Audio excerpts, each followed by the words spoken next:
네, 우리 옆 사람에게 주님은 변함이 없으십니다. 얘기합시다.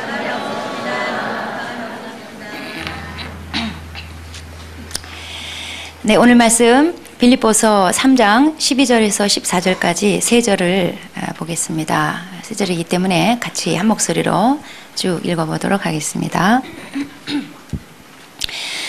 내가 이미 얻었다 함도 아니요 온전히 이루었다 함도 아니라 오직 내가 그리스도 예수께 잡힌 바 된 그것을 잡으려고 달려가노라. 형제들아, 나는 아직 내가 잡은 줄로 여기지 아니하고 오직 한 일, 즉 뒤에 있는 것은 잊어버리고 앞에 있는 것을 잡으려고 표대를 향하여 그리스도 예수 안에서 하나님이 위에서 부르신 부름의 상을 위하여 달려가노라. 어느 기억상실증에 걸린 환자가 의사 앞에서 이제 상담을 하는데 의사가 이렇게 얘기합니다. 수술은 할 수 있는데 수술하다 보면 시력을 잃어버릴 수 있습니다. 그러면 기억을 선택하시겠습니까? 시력을 선택하시겠습니까? 이제 의사가 이렇게 물었어요. 그 이제 이 사람이 잠깐 동안 생각을 하더니 저는 시력을 선택하겠습니다. 그러면서 하는 말이 과거에 내가 어디 있었는지를 보기보다는 앞으로 내가 어디로 가야 될지 봐야 되기 때문에 저는 기억보다는 시력을 선택하겠습니다. 그랬다는 겁니다. 오늘 지금 읽은 이 본문에서도 바울이 나는 뒤의 것은 잊어버리고 오직 앞에 있는 것을 잡으려고 달려간다 이렇게 말하고 있어요. 그래서 오늘 말씀은 과거에 붙잡히지 말라라는 제목으로 여러분과 함께 나누도록 하겠습니다. 오늘 이 말씀이 쓰여진 배경은 이렇습니다. 당시 초대교회 때 교회를 어지럽히던 세력이 대표적으로 두 가지가 있었는데 하나는 율법주의고 하나는 방탕주의예요. 그래서 이 빌립보 3장의 전반부는 지난 시간까지는 율법주의에 대해서 바울이 경계하느라고 가르침을 줬던 내용이었어요. 그래서 인간은 자기 공로로 절대로 구원을 얻을 수 없다. 어떤 노력도 구원에는 아무런 보탬이 되지 않는다. 이제 그런 내용이었고, 이제 후반부에 와서는 이제 바울이 당시 초대교회 때 교회를 어지럽혔던 방탕주의에 대해서 경계하라고 가르침을 주는 내용입니다. 이 방탕주의는 뭐냐면 예수 믿으면 하나님의 의를 획득하니까 죄 지어도 더 이상 정죄가 없다. 구원이 취소되지 않는다. 그래서 예수 믿고 하나님부터 의를 얻은 그게 마치 모든 게 다 끝난 양 구원이 완성된 것처럼 방종하게 만드는 그런 사조가 있었어요. 거기에 대해서 이제 바울이 우리 구원은 하나님부터 의롭게 된 거, 칭의 또는 득의라고 그래요. 믿고 의를 획득한 거 이걸로 끝난 게 아니다. 성화를 위해서 적극적으로 노력하고 달려가야 된다. 그러면서 자기를 육상선수에다가 이제 비유했어요. 그래서 오늘 내용이 나는 성화를 위해서 계속 달려간다. 앞에 상이 있기 때문에 그거 바라보면서 나는 계속 달려간다. 그런 내용이에요. 인간이 하나님 앞에 의롭게 되는 거, 칭의는 하나님만 하실 수 있는 거고 하나님이 다 하시는 거예요. 거기에 인간이 기여할 수 있는 건 아무것도 없어요. 그런데 비해서 하나님께 의롭게 된 이후에 이제 성화의 길은 우리가 감당해야 될 몫이 있어요. 인간 편에서 뭔가 해야 될 몫이 있어요. 가만히 있는 게 아니에요. 그래서 우리가 신앙을 갖게 되는 거는 이건 하나님이 전적으로 하는 거지만 하나님이 예수가 깨달아지도록 예수가 믿어지도록 그리고 의롭게 되도록 그건 주님 편에서 다 하시는 거고요. 신앙생활은 주님이 다 알아서 하신다. 그건 아니에요. 우리 편에서 인간 편에서 어떤 부분은 감당해야 될 몫이 있어요. 적극적으로 나서야 될 그리고 온 힘을 다 쏟아야 될 그런 달리기와 같다는 거예요. 12절부터 보시면은 바울이 이렇게 말했습니다. 내가 이미 얻었다 함도 아니요 온전히 이루었다 함도 아니라 오직 내가 그리스도 예수께 잡힌 바 된 그것을 잡으려고 달려가노라 그랬어요. 바울이 그것을 잡으려고 내가 달려간다. 그것이 뭘까? 자, 바울이 그것을 잡으려고 내가 달려간다. 이거는 그 앞에 뒤에 내가 그리스도 예수께 잡힌 바 된 그것을, 이게 무슨 말이냐면은 바울이 주님 몰랐을 때 하나님을 위한답시고 예수 믿는 자들을 그리고 교회를 그냥 때려 부시려고 그냥 사명감에 혈기가 왕성하고 그냥 막 살기가 등등해가지고 교회 부수고 예수님 잡으러 다녔어요. 그게 자기 일이었어요. 그러다가 어느 날 뜻하지 않게 다메섹 가는 길에 그만 예수님이 그냥 그에게 확 나타나 버렸어요. 예수님이 그날 바울을 확 잡아버렸어요.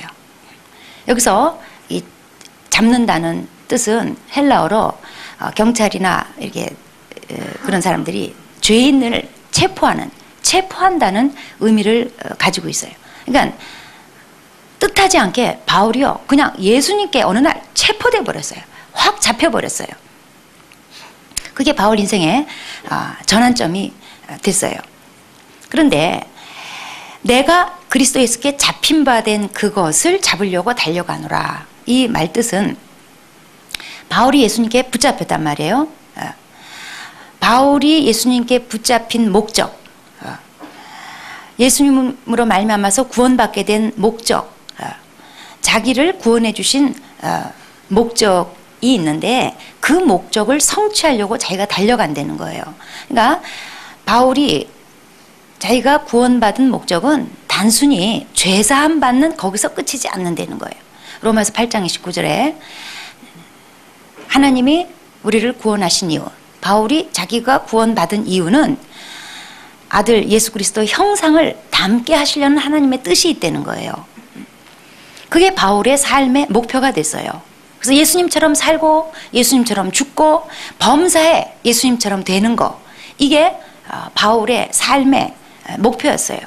그런데 바울이 자기가 생각해 볼 때 아직 멀었다는 거죠. 아직 이 목표에 이르지 못했다는 거죠. 그래서 바울이 내가 이미 얻었다 함도 아니요 온전히 이루었다 함도 아니라 이렇게 말하고 있어요. 당시에 방탕주의자들은 마치 예수 믿는 걸로 다 끝난 것처럼 예수 천당 끝, 마치 다 얻은 것처럼 마음대로 살았어요. 뭐 어차피 다 용서받는 거니까. 오늘날에도 복음을 잘못 이해하면은 예수 믿고 끝. 그래 이제 마음대로 살 거야. 다 용서받으니까. 그 뒤에 있는 일은 알지도 못하고 마치 그게 딱 끝난 것처럼 방종하는 삶이 될 수도 있어요. 자, 바울이 나는 온전히 이뤘다고 하는 게 아니다. 이렇게 고백하고 있는데, 자, 사실 어느 누구도 이 세상 사는 동안에는 마찬가지예요. 온전히 어쩌고 저쩌고 이건 불가능한 거예요. 온전하다는 거는 전혀 가능한 얘기가 아니에요. 여러분 기도할 때나 또 뭐 셀에서 이렇게 서로 나누고 고백할 때 이런 말들 하죠. 아우 난 아직도 온전치 못해요. 원래 그런 거예요. 온전한 건 불가능해요. 없어요 그런 거. 그런 말 하지 마세요. 그거는 성경을 몰라서 주제를 몰라서 하는 얘기예요. 우리는 온전하게 되는 건 불가능한 거고 다만 그 온전에 얼마나 더 다가갔느냐 이 문제지 온전은 없어요. 바울도 그래서 내가 온전히 이뤘다 함도 아니라 이렇게 선언하잖아요. 온전히 이루어진 게 아니다. 그 의미는 또 한 가지는 뭐냐면 우리 구원이 온전히 이루어지는 건요. 지금은 예수 믿고 영혼만 구원받았지만 이제 때가 되면 육체까지도 부활하는 예수님의 부활체를 입게 되는 육체까지 온전해지는 부활의 때가 온다는 거예요. 그때 가서야 우리 구원, 시작된 구원이 육체까지 온전해지는 구원의 완성이 이루어지기 때문에 그때를 생각하면 지금의 구원은 온전한 것도 아니다. 온전히 다 이룬 게 아니다. 그런 뜻이에요. 또 한 가지 뜻이 있습니다. 자, 내가 온전히 이룬 것이 아니다. 이거는 바울이 예수 믿음으로 인해서 이제 지옥 가는 심판, 영벌의 심판은 해결됐어요. 그렇지만 상급 심판, 이건 아직 이루어지지 않은 거잖아요. 상급 심판은 육체로 부활하고 마지막 모든 인류가 다 그리스도 심판대 앞에 서게 되는 날이 온데 그때 이루어지는 거예요. 상급 심판은 아직 이루어지지 않았고 그래서 상급을 아직 자기가 얻은 것도 아니고 그때 가봐야 알 수 있는 거다. 그러니까 내 영혼의 구원은 지금 알 수 있어요. 그런데 상급 심사는 그때 가봐야 아는 거예요. 그래서 바울은 내가 그때 그 상을 바라보면서 그걸 얻으려고 지금 달려간다. 온전히 이룬 게 아니다. 이미 얻은 것도 아니다. 그 말이에요. 13절, 14절은 이제 바울이 자기 이제 육상 경기자로 이제 비유하면서 자기의 목표점이 뭐고 그 목표를 위해서 자기는 뭘 하는가에 대한 말을 하고 있어요. 형제들아, 난 아직 내가 잡은 줄로 여기지 아니하고 오직 한 일, 즉 뒤에 있는 것은 잊어버리고 앞에 있는 것을 잡으려고 표대를 향하여 그리스도 예수 안에서 하나님이 위에서 부르신 부름의 상을 위하여 달려가노라. 자, 바울의 목표점, 위에서 부르신 부름의 상이라는 거예요. 상을 앞에 두고 표대, 그냥 꼬린점을 말하는 거예요. 꼬린점을 향해서 자기는 달려가고 있다. 그리고 그 목표점을 위해서 자기가 지금 하고 있는 일을 소개하고 있습니다. 뭐냐면 앞에 있는 것을 잡으려고 뒤에 있는 것은 잊어버린다는 거예요. 앞에 있는 상이 중요하기 때문에 뒤에 있는 거 그까짓 거 다 무시하고 자기는 앞을 향해서만 뛴다는 거예요. 달리기 선수가 달리다가 이쁜 여자가 있어요. 뒤돌아봐요. 오 하면서 계속 쳐다봐요. 또 달리다가 내 뒤에 몇 명이나 있는지 궁금해요. 왜 자꾸 쳐다봐요. 그 다음에 달렸는데 무슨 걔 내 동창인데 그 아는 애인데 또 쳐다봐요. 뒤돌아보는 건요 어떤 이유로든지 간에 다 해로워요. 속도가 떨어지고 방향 감각 잃어버려요. 그러다 상 못 타요. 하여튼 달리기 선수는요 무조건 앞만 보고 가야지 돼요. 신앙생활이 이런 육상 경기와 같다는 거예요. 그리스도인은 이런 달리기 선수라는 거예요. 앞만 보고 달려야 되는 선수라는 거예요. 구약에 이스라엘 백성이 광야 생활할 때 달리기 선수였어요. 앞만 보고 가야 돼요. 가나안 땅을 바라보면서 광야 생활을 했었어야 됐어요. 그들이 있었던 광야는 그냥 잠시 지나가는 곳이에요. 앞으로 자기네들이 얻게 될 약속의 땅 거기 바라보면서 잠시 지나가는 땅에서 좀 불편하더라도 그냥 잊어버리고 그냥 앞을 향해서 가야 되는데 이 이스라엘 백성들이 광야에서 앞은 바라보지 않고 자꾸 뒤를 돌아봤어요. 그래서 민수기 11장 5절 6절에 이스라엘 백성들이 먹을 것 갖고 타령을 하면서 우리가 애굽에 있을 때 그냥 생선, 참외, 수박, 부추, 파마늘 이런 게 먹은 게 생각난다면서 이제는 이놈은 만나밖에는 보는 게 없다. 막 이런 망언을 막 거침없이 쏟아부었어요. 이스라엘 백성은 앞에 있는 것을 잡으려고 했어야 되는데 그러기는커녕 뒤에 있는 거 과거에 집착해가지고 그걸 벗어나지를 못했어요. 그래서 결국 이스라엘 백성은 광야에서 그 세대는 위에서 부르신 부름의 상, 즉 가나안 땅, 약속의 땅을 얻지 못하고 그냥 광야로 그냥 끝나버렸어요.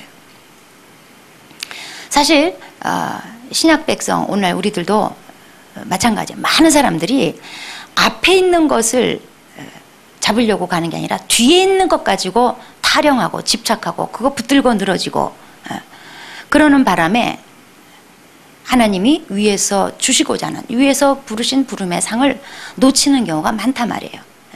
오늘날 이런 그리스도인들을 저는 파마늘 그리스도인이라고 불러요. 그 애굽 옛날에 클럽 다닐 때 즐거웠던 거 옛날 그 만났던 그녀 뭐 옛날 그 주물렀던 돈 막 그런 거 생각하면서 맨날 그 타령하는 파마늘 그리스도인이에요. 우리 옆 사람한테 파마늘이 됩지 맙시다. 이제 그런 과거 타령하는 사람 있으면 성을 파씨로 바꿔 이름을 마늘.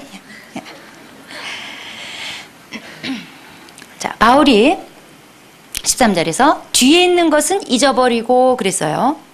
이거는 소극적인 망각의 태도가 아니라 적극적으로 잊어버리는 거예요. 저는 한국말 잊어버리다 한국말 이 말이 참 적절하다고 생각해요. 잊고 그리고 버리는 거예요. 더 이상 갖고 있지 않는 거예요. 우리가 잊어버려야 될 것들이 있는데 크게 두 가지가 있습니다. 하나는 자랑거리고 하나는 상처예요. 바울이 회심할 때 이제 다메섹을 향해서 막 가다가 기가 막힌 체험을 했어요. 갑자기 막 찬란한 영광이 쫙 임하더니 예수님이 나타나신 거예요. 이제 같이 가던 사람들은 그 예수님의 광경을 못 봤어요. 소리만 들었지 보진 못했어요. 바울만 거기서 유독 특별한 체험을 했던 거예요. 그 광채가 너무 찬란해가지고 바울의 눈이 멀어버렸어요. 3일 동안 못 봤어요. 그랬다가 3일 만에 또 기적적으로 하나님이 아나니아라는 사람을 붙여줘가지고 안수받고는 또 그냥 즉각 또 눈이 떠졌어요. 하여튼 희한한 체험을 했어요. 또 바울은 천국도 가봤어요. 올라가서 그냥 말할 수 없는, 어떻게 말로 형언할 수 없는 황홀한 체험을 했어요. 근데 책을 내지 않았어요. 그걸 가지고 간증 집회하러 돌아다니지 않았어요. 내가 3층전까지 천국으로 올라갔다 이래놓고 말할 수 없다, 여기까지 끝이에요. 우리도 그냥 간질간질해 하고 좀 말 좀 해주지 말할 수 없다, 그냥 탁 그냥 성경에서 끝내버려요. 바울은 예수 믿을 때부터, 회심할 때부터 엄청난 간증이 있었고 천국도 막 올라갔다 내려갔다 한 과거의 체험이 화려했어요. 그런데 거기 도취하지 않았어요. 자기 만족에 빠지지 않았어요. 가끔 옛날에 엄청난 간증거리 가지고 이제 그 간증 집회하러 다니는 사람들이 있습니다. 다니면서 늘 그때 그 얘기, 과거 얘기만 반복해요. 그게 듣는 사람한테는 좋을지 몰라도 본인에겐 해로울 수 있어요. 제가 지난주에 할배의 기준을 말씀드렸어요. 식당 가서 물수건으로 코 풀면 할배예요. 노래방 가서 노래책 가지고 남한테 시켜달라 그러면은 부탁하면 그 할배예요. 또 할배 정의 오늘 하나 말씀드리자면, 자, 앞을 바라보는 일을 그치고 뒤를 바라보기 시작하는 나이가 노년이라고 합니다. 영적 노년도 그래요. 영적으로 그 사람이 늙어가는 게 언제부터냐? 자꾸 뒤돌아보는 거. 옛날 간증 우려먹는 사람 있죠. 셀에 오면 맨날 그 옛날 그때 만났던 하나님, 그때 내가 구원받았을 때 말이지, 그때 내가 교회 처음 왔을 때 말이지, 이러면서 맨날 얘기 우려먹는 사람. 지금 노년일 수 있어요. 오늘의 간증이 없고 요즘의 간증이 없고 앞을 바라보는 게 없다면 노년일 수 있어요. 달리기 선수는 내가 얼마나 많이 뛰어왔나 이거 보면 안 돼요. 앞으로 얼마나 남았나 이거 보면서 그냥 앞을 향해서 달려가야지 돼요. 우리는 자기 자신에 대해서 대견해 보이는 과거의 어떤 일, 경력, 위치, 학벌, 이런 자랑거리, 자꾸 뒤돌아보는 거는요, 지금 뭐 없다는 얘기예요. 그리고 앞으로 나가는데 장애물이에요. 그때 좋았는데, 나 이래봬도 뭐뭐뭐 출신인데, 나 이래봬도 초등학교 때 반장하고 줄반장하고 학급에서 막 뭘 하고 막 뭘 발표했는데 뭐가 되고 막. 지난날에 영광, 공로, 뭐 선행, 조금이라도 자랑스러운 거예요. 잊고 버려야 돼요. 내가 누구한테 이렇게 잘해준 거 있죠. 근데 그 사람 나한테 왜 대접 안 해주나, 왜 인정 안 해주나, 이것도요 상처가 되는 이유가 잊고 버리지 않아서 그래요. 하여튼 뭐든지 공로든지 선행이든지 하여튼 잘난 거 자랑거리 모든 거는요 잊고 버려야 돼요. 그 다음에 또 우리가 잊고 버려야 될 게 있는데, 그게 과거 상처예요. 아픈 과거, 나한테 상처 준 사람 잊고 버려야지 돼요. 아픈 과거를, 그리고 나한테 그때 상처 준 사람은 그냥 곱씹으면서 분노의 칼을 갈면서, 또 이렇게 노골적이지는 않다 할지라도 자기 속으로 꾹꾹 눌러두고 속으로 묻어둬가지고 티는 안 내지만, 이거 뭘 보면 알 수 있냐면요, 자꾸 생각나요. 자기 과거에 좋지 않은 과거, 아픈 과거 중에서 자꾸 그 장면이 떠오르고 그 사람이 생각나고, 분노가 제어 안 되고, 절대로 잊혀지지 않는, 이게 자기가 지금 해결하지 않은 과거예요. 근데 사실 이 상처는요, 그리고 상처 준 사람은요, 사실 잊어야 되는데 문제는 뭐냐면 잊혀지질 않아요. 그게 문제예요. 그리고 무덤까지 가는 거예요. 과거에 붙잡혀 사는 삶이에요. 현재를 사는 게 아니라 과거를 살아요. 그래서 자기도 모르는 사이에 대화해보면 그렇게 자꾸 술술 나오고 삶에 자꾸 그런 분노가 표출이 돼요. 그래서 애꿎은 사람만, 애꿎은 애들만 그냥 작사를 내요. 그냥 지금도 누구에게 또 같은 비슷한 상처를 줘요. 이유는 뭐냐면 용서하지 않고 있기 때문에 그래요. 과거로부터 자유로워지려면요 용서해야 돼요. 용서치 않으면 과거의 그 상황, 과거 그때 그 사람에게 묶여버리는 법칙이 있어요. 이거는요 예수님이 말씀하신 형벌이에요. 마태복음 18장에 예수님께서 1만 달란트 빚 탕감받은 자 비유를 드시면서 만약에 형제를 마음 중심에서부터 용서치 않으면은 옥절이 너희한테 붙을 것이다 그렇게 경고하셨어요. 그건 믿는 자에게 주신 말씀인데 옥절이라는 것은 악한 영이 지금 우리 삶 가운데 어떤 형태로든지 괴롭히는 건데 옛날에 로마 형법 중에 이런 게 있었다고 합니다. 사람을 죽이면 그 살인자에게 자기가 죽인 자를 같이 묶어놓는데요. 묶어놓는 형벌을 내리는 거예요. 얼마나 끔찍해요. 사실 제가 오죽 미웠으면 죽였겠어요. 그런데 그 죽은 시체랑 자기랑 이렇게 마주 보고 묶여 있을 때 이렇게 대낮에는 괜찮아요. 그리고 여러 사람 있을 땐 괜찮은데 비으시르시로는 새벽 3시 졸다가 탁 깼는데 그 죽은 사람이 자기 코앞에 있어 봐요. 세상 이런 형벌이 어디 있어요. 끔찍한 형벌이죠. 저는 이게 참 영적인 의미가 있다고 생각해요. 영적으로도 그래요. 우리가 누구를 용서치 않으면요 그 과거랑 묶여요. 그리고 과거에 나한테 상처 준 그 사람하고 그냥 그대로 묶여 있어요. 정말 죽이고 싶은 그 사람, 정말 내 인생에서 삭제하고 싶은 그 사건, 죽어도 안 떠나요. 그냥 또 생각나고 비슷한 사람 뭐 교회에 보면요 그 비슷한 사람이 또 있어요. 그러면 괜히 미워요. 그는 나한테 미움을 당해요. 묶여 있는 거예요. 용서치 않으면 이게 절대로 풀리질 않아요. 용서를 뜻하는 헬라어 아폴로라는 단어가 있는데 이 단어 뜻이 뭐냐면 풀어서 놔주다, 자유케 해주다 그 말이에요. 용서는 실제로 그런 거예요.